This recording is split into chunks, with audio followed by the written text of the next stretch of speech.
आज के ही दिन, आज की तारीख को माता सावित्री बाई फुले का जन्म हुआ, जिन्होंने रूढ़िगत परंपरा को मिटाते हुए, पहले हमारा समाज बहुत पीछे था, पढ़ने नहीं दिया जाता था, लिखने नहीं दिया जाता था, न किसी को बोलने का अधिकार था, और मतलब अगर यूँ कहा जाए क्या बचो तो हमारा समाज पूरे अधिकारों से वंचित था। और विशेषकर हमारे समाज की जो स्त्रियां हैं, उनको तो पूरा गुलाम बना दिया गया था, उनको पूरा गुलाम बना दिया गया था।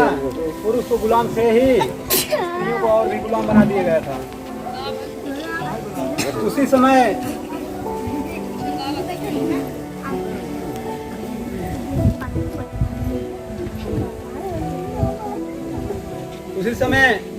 एक ऐसी वीरांगना का जन्म होता है आज के ही दिन, कि जिन्होंने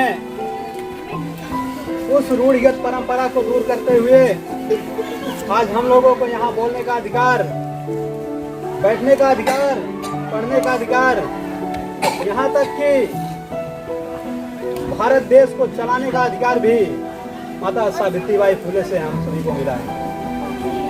आज उन्हीं के जन्मदिन के अवसर पर हम लोग यहाँ जन जागरूकता का कार्यक्रम कर रहे हैं कि ये माता सावित्री बाई फुले कौन है, राष्ट्रपति ज्योतिबा राव फुले कौन है।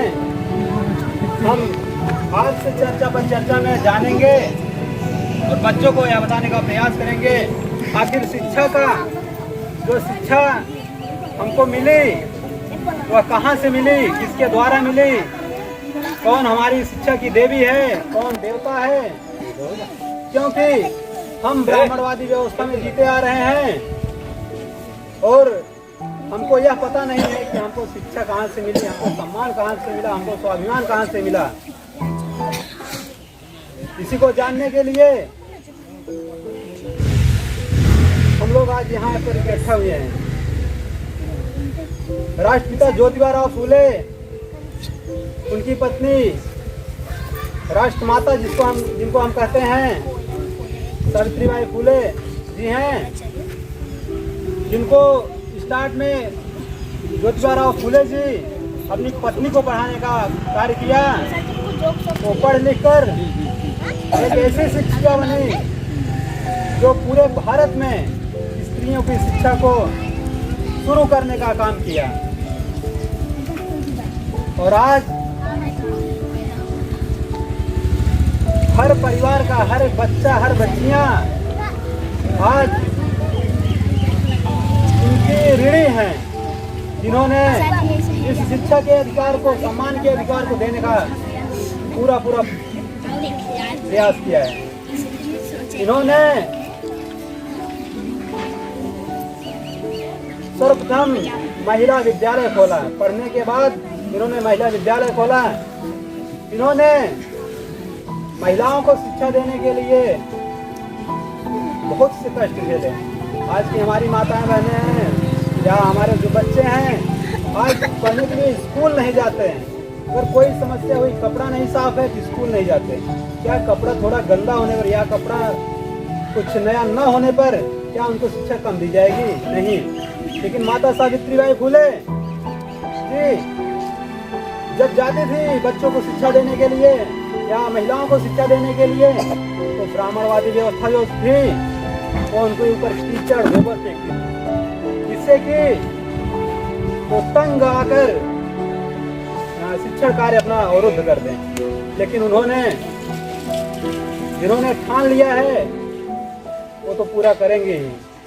इन्होंने ठान लिया था कि हम भले ही स्कूल में नहीं पढ़ सके, लेकिन अपने बच्चों को, अपने जो इस जात की स्त्रियां हैं, सभी जात की स्त्रियों से मतलब नहीं है कि सिर्फ अपने ही जात की स्त्रियां, मतलब स्त्री जात मतलब एक पुरुष जाति होता है, एक स्त्री जाति होती है और जात तो हम स्त्री जाति को भी सम्मान स्वाभिमान देने का प्रयास करें, जिस प्रकार पुरुषों को सम्मान स्वाभिमान मिलता है उस प्रकार देने का प्रयास करेंगे।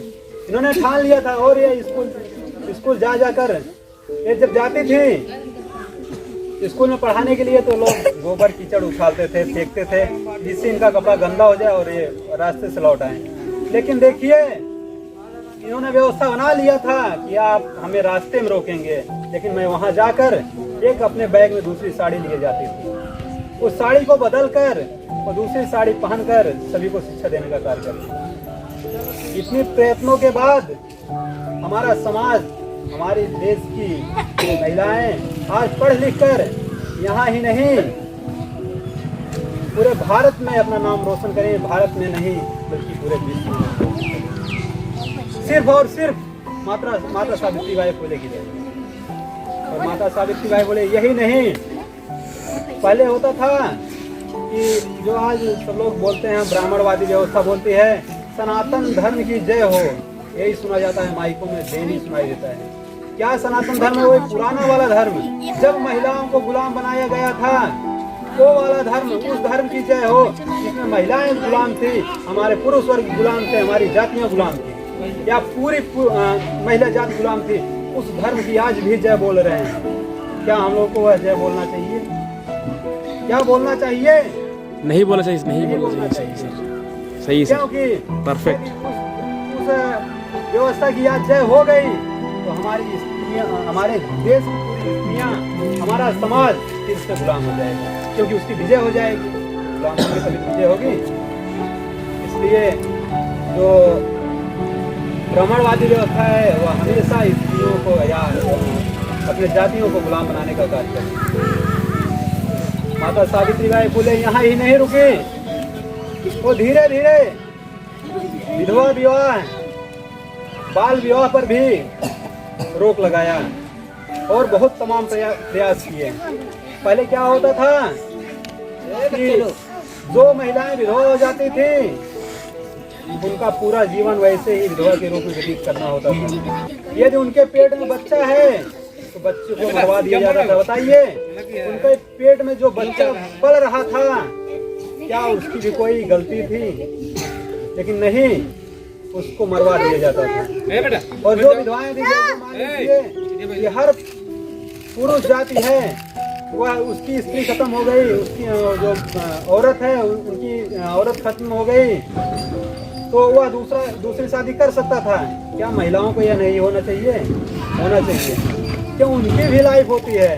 लेकिन पहले क्या था, सब यही मैं बोला ना, पहले स्त्रियों को गुलाम बनाया जाता था, स्त्रियों को शिक्षा नहीं दी जाती थी। लेकिन इन्होंने शिक्षा देकर और विधवा विवाह और बाल विवाह पर विधवा विवाह कराया और बाल विवाह पर रोक लगाया। जो बच्चों का जो 14 साल 15 साल 16 साल से नीचे बच्चियां थी जिनकी शादी हो जाती थी उन पर रोक लगाने का कार्य किया। इसलिए आज इन्होंने इतना ही नहीं बहुत सारे ऐसे काम किए हैं जिनके लिए हम इनके आज ही नहीं पूरे चाहे जितना भी इनके लिए कर दें, समाज के लिए कर दें, लेकिन हम जिंदगी भर पूरे जीवन इनके ऋणी रहेंगे। इनके ही नहीं, इनके ही ऋणी नहीं रहेंगे, बल्कि इनके ही नहीं समाज में जितने इनके ही ऋणी नहीं रहेंगे, बल्कि समाज में जितने भी महापुरुष जन्मे हैं, समाज को आगे बढ़ाने के लिए हम सभी के रेडी रहेंगे।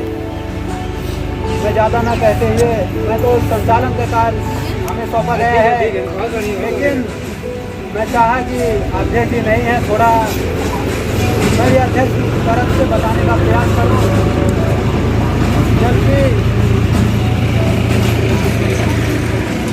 जबकि हमारे द्वारा पूरा नहीं किया जा सकता, लेकिन थोड़ी कोशिश है। अगर कोई गलती हो समझ लीजिएगा। मैं गुलाबचंद राम बोर्ड डॉक्टर भीमराव अम्बेडकर जन विकास ट्रस्ट का कोषाध्यक्ष तथा मंच संचालन का कार्य करता हूँ। मैं चाहूँगा कि आज इस पावन अवसर पर हमारे जितने भी ट्रस्ट के मेंबर तथा ग्रामवासी इकट्ठा हुए हैं, कुछ चर्चा पर होगी। इस कड़ी में मैं चाहूँगा कि नवनीत भाई आएंगे और वो